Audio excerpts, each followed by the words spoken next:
श्री राम जय राम, श्री राम जय जय राम। पुनि पुनि हृदय विचारु करी, धरि सीता कर रूप। आगे हुए चली पंत तेहि, जेहि आवत नर भूप। बार बार मन में विचार करके सीता जी का रूप धरकर सती जी उसी मार्ग से आगे होकर चली जिस मार्ग से श्री राम जी आ रहे थे। लक्ष्मण जी सीता जी का बनावटी रूप देखकर चकित हो गए। उनके मन में बड़ा संदेह हुआ। वे बहुत गंभीर हो गए, कुछ कह न सके। वे धीर बुद्धि रामचंद्र जी के प्रभाव को जानते थे। सती कपट जाने सुर स्वामी, सब दर्शी सब अंतर्जामी। सुमिरत जाहि मिटई अज्ञाना, सोई सर्वज्ञ राम भगवाना। देवताओं के स्वामी रामचंद्र जी सती जी के छल को जान गए, क्योंकि वे सब कुछ देखने वाले और सबके मन की जानने वाले हैं। जिसके स्मरण से ज्ञान दूर हो जाता है वही सर्वज्ञ भगवान रामचंद्र जी हैं। सती जी ने यहां भी अपना छिपाव करना चाहा। देखो, यह स्त्री स्वभाव का प्रभाव है। अपनी माया का बल हृदय में विचारते हुए श्री रामचंद्र जी हंसकर मधुर वाणी बोले। हाथ जोड़कर प्रभु ने सती को प्रणाम किया और पिता सहित अपना नाम बताया। फिर कहा कि महादेव कहाँ हैं? वन में आप अकेले किस काल विचर रहे हैं? राम जी के कोमल और गूढ़ वचन सुनकर सती जी को बहुत संकोच हुआ।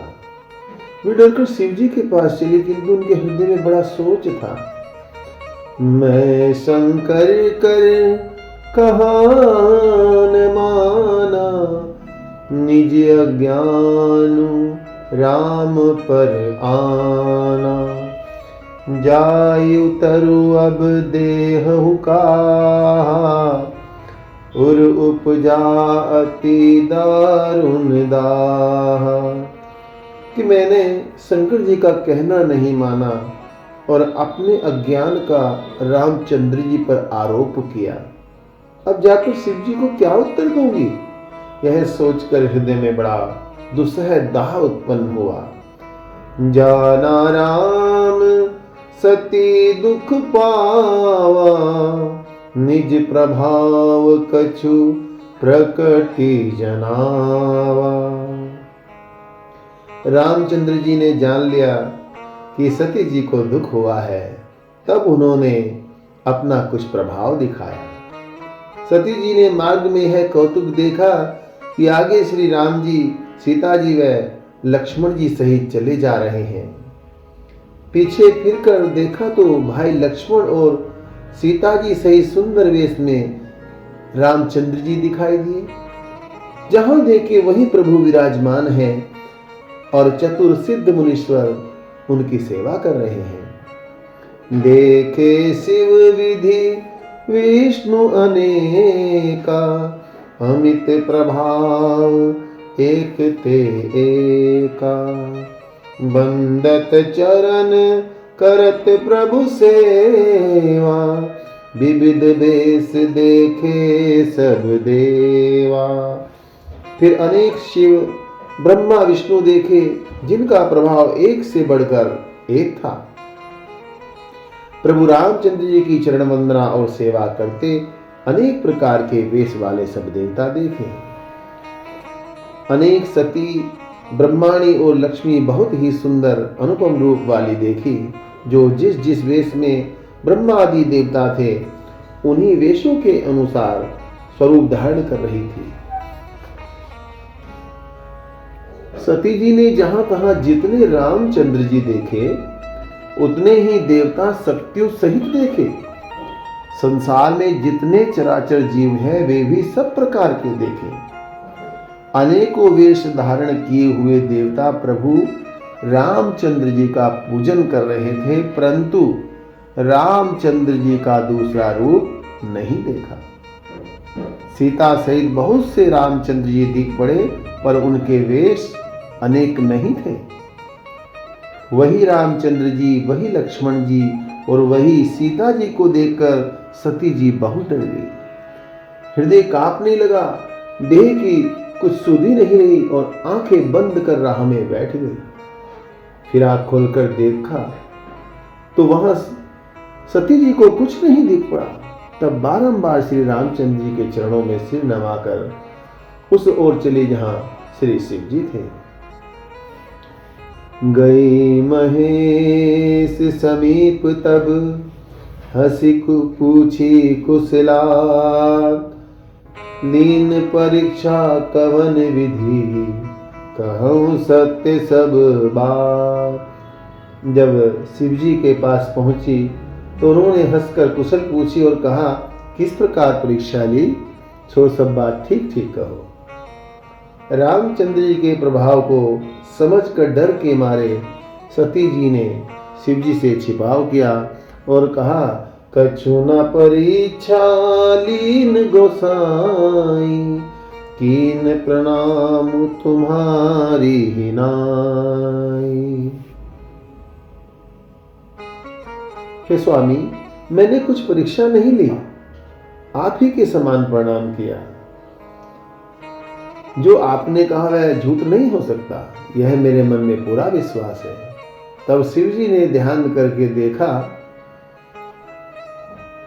तो देखते क्या है, सती जी ने जो चरित्र किया था वह सब जान लिया। बहुरी राम ही सिरुनावा, प्रेरी सती ही जेहि झूठ कहा, हरि इच्छा भावी बलवाना, हृदय विचारत शंभु सुजाना। फिर रामचंद्र जी की माया को सिर नवाया, जिसने प्रेरणा करके सती जी से भी झूठ कहलाया। बुद्धिमान शिव जी अपने मन में विचार करने लगे कि हरि की इच्छा रूपी होनहार बलवान है। सती जी ने सीता जी का रूप धारण किया, यह जानकर शिव जी के हृदय में बड़ा दुख हुआ। जो अब मैं सती से प्रीति करता हूं तो भक्ति मार्ग नष्ट हो जाएगा और बड़ी अनीति होगी। परम पुनीत न जाय तजी, किए प्रेम बड़ पापू, प्रकटी न कहत महेशु कछु, हृदय अधिक संतापु। सती जी परम पवित्र हैं, इसलिए छोड़ी भी नहीं जाती और प्रेम करने से बड़ा पाप है। महादेव जी प्रकट तो कुछ नहीं कहते, पर उनके हृदय में बड़ा दुख हुआ है। तब शंकर प्रभु पद सिरुनावा, सुमिरत राम हृदय अस्यावा, एहि तन सती भेंट मोहि नाहि, शिव संकल्प कीन मन माही। तब शिव जी ने राम जी के चरणों में सिर नवाया। श्री राम जी का स्मरण करते ही हृदय में यह विचार आया कि इस शरीर से सती के साथ अब भेंट नहीं हो सकती, और शिव जी ने यह संकल्प अपने मन ही में कर लिया। ऐसा विचार कर धैर्यवान शिव जी राम जी का स्मरण करते हुए अपने स्थान पर चले। चलते समय सुंदर आकाशवाणी हुई, हे महादेव जी, आपकी जय हो, आपने भक्ति भली भांति दृढ़ की है। ऐसा प्रण आपके सिवाय और कौन कर सकता है। आप राम जी के परम भक्त, समर्थ और भगवान हैं। आकाशवाणी सुनकर सती जी के हृदय में चिंता हुई और संकोच सहित शिव जी से पूछने लगी, कीन कवन पन कहूँ कृपाला, सत्य धाम प्रभु दीन दयाला। हे कृपालु, कहिए आपने कौन सा प्रण किया है। हे प्रभु, आप सत्य के धाम और दीन दयालु हैं। यद्यपि सती जी ने बहुत भांति से पूछा तो भी शिव जी ने कुछ न कहा। सती जी ने अपने हृदय में विचार किया कि सर्वज्ञ शिव जी ने सब जान लिया। मैंने शिव जी से कपट किया। स्त्रियां स्वभाव से ही मूर्ख और नासमझ होती हैं। प्रीति की सुंदर रीति देखिए, कि जल और दूध एक भाव बिकता है, परंतु कपट रूपी खटाई पड़ते ही दूध अलग हो जाता है और स्वाद जाता रहता है। अपनी करतूत को हृदय में स्मरण कर सती जी को अवर्णनीय चिंता हुई। कृपा के समुद्र शिव जी बड़े गंभीर हैं, उन्होंने मेरे अपराध को प्रकट नहीं कहा। शिव जी का रुख देखकर सती जी ने जान लिया कि प्रभु ने मुझे छोड़ दिया और वे मन में व्याकुल हो गई। अपना अपराध समझकर कुछ कहा नहीं जाता, किंतु कुम्हार के आवे के समान उनका हृदय तपने लगा। सती को चिंता से व्याकुल जानकर उन्हें सुख देने के निमित्त शिव जी ने सुंदर कथाएं कही। इस प्रकार मार्ग में अनेक प्रकार के इतिहास कहते हुए शिव जी कैलाश पर जा पहुंचे। तहाँ पुनि शंभु समुझिपन आसन, बैठे बट तर कर कमलासन। शंकर सहज स्वरूप संभारा, लागी समाधि अखंड अपारा। वहां फिर अपने प्रण को स्मरण कर शिव जी वट वृक्ष के नीचे पद्मासन लगाकर बैठ गए। शिव जी ने अपना स्वाभाविक रूप संभाला, जिससे अखंड और अपार समाधि लग गई। सती जी कैलाश पर रहने लगी। मन में बहुत दुख था, इस भेद को कोई नहीं जानता था। युगों के समान दिन बीतने लगे। नित्य नया सती जी के हृदय में सोच बढ़ने लगा कि कब इस दुख सागर से पार होंगी। मैं जो कीन रघुपति अपमाना, पुनि पति बचन मसा कर जाना। मैंने जो रघुनाथ जी का अपमान किया है और पति के वचनों को झूठा जाना, इसका फल ब्रह्मा जी ने मुझको दिया। जो कुछ उचित था वही किया। हे विधाता, अब तुमको ऐसा उचित नहीं कि शंकर जी से अलग करके मुझे जियाओ।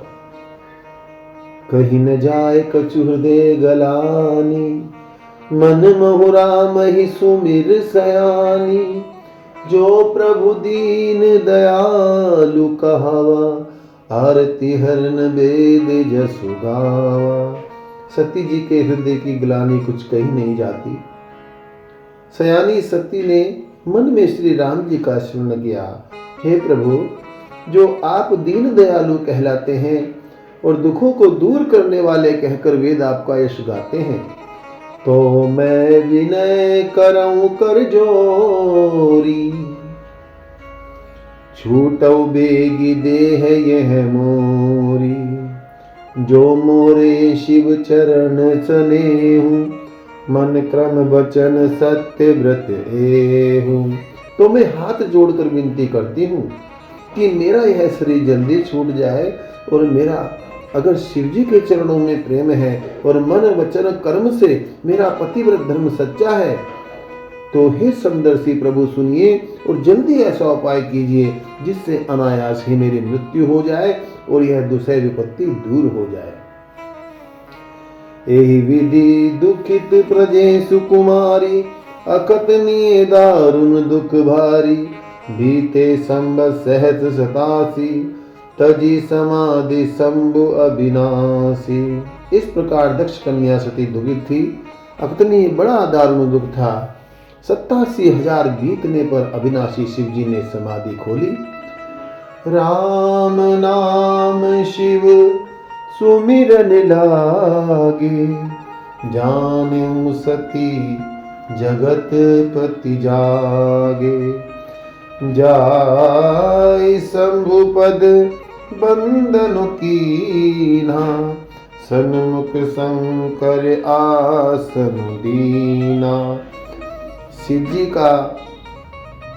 जी राम नाम का स्मरण करने लगे, तब सती जी ने जाना कि अब जगतपति समाधि से जागे हैं। उन्होंने समीप जाकर शिव जी के चरणों में प्रणाम किया। तब शिव जी ने उन्हें अपने सामने आसन दिया।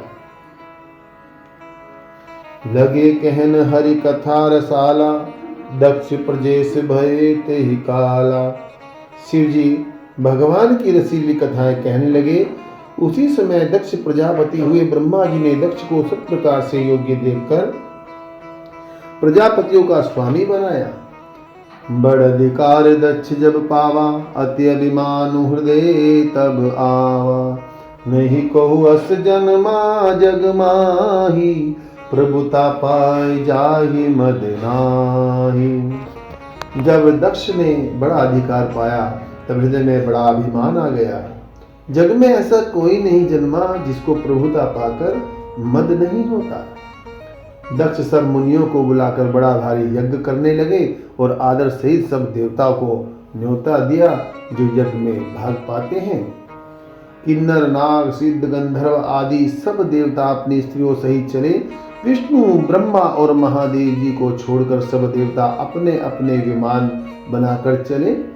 सती ने आकाश में अनेक सुंदर विमान जाते हुए देखे जिन पर देवांगनाएं सुंदर गान करती हैं, जिसे कानों से सुनते ही मुनियों के ध्यान छूट जाते हैं। सती ने पूछा। जब शिव जी ने सब हाल कहा, पिता का यज्ञ सुनकर सती प्रसन्न हुई और विचार करने लगी कि जो महादेव जी मुझको आज्ञा दें तो कुछ दिन इसी बहाने से पिता के घर जाकर रहूं। पति के द्वारा त्यागे जाने का मन में बड़ा दुख था, परंतु अपना अपराध समझकर कुछ नहीं कहती। भय, संकोच और प्रेम से भरी हुई मनोहर वाणी से बोली, मेरे पिता के घर बहुत बड़ा उत्सव है हे प्रभु। हे कृपानिधान, यदि आपकी आज्ञा हो तो मैं भी आदर पूर्वक उसको देखने जाऊं। शिव जी ने कहा, जो तुमने कहा सो ठीक है, तुम्हारी बात मुझको भी भली लगी, परंतु यह अनुचित है कि उन्होंने तुमको न्योता नहीं भेजा। दक्ष ने अपनी सब कन्याओं को बुलाया है, किंतु हमारे वैर के कारण तुमको भुला दिया है। एक बार ब्रह्मा की सभा में वह अप्रसन्न हो गए थे, उसी से अब तक हमारा अपमान करते हैं। हे भवानी, जो बिना बुलाए जाओगी तो शील, स्नेह और मर्यादा न रहेगी। यद्यपि मित्र प्रभु पितु गुरु गेहा, जाए बिनु बोले हूं न संदेहा। तदपि विरोध मान जहाँ कोई, तहाँ गए कल्याण न होई। यद्यपि इसमें संदेह नहीं कि मित्र, स्वामी, पिता और गुरु के घर बिना बुलाए भी जाना चाहिए, तो भी जहां कोई विरोध माने वहां जाने से भलाई नहीं है। सती को अनेक भांति से शिव जी ने समझाया, पर होनहारवश कुछ ज्ञान न आया। तब शिव जी ने कहा कि यदि बिना बुलाए जाओगी तो हमारी समझ में अच्छी बात न होगी। शिव जी ने बहुत यत्न करके कहकर देख लिया, परंतु जब सती किसी प्रकार न रुकी तब त्रिपुरारी शिव जी ने अपने मुख्य गणों को साथ देकर उन्हें विदा किया। बोलिए शंकर भगवान की जय।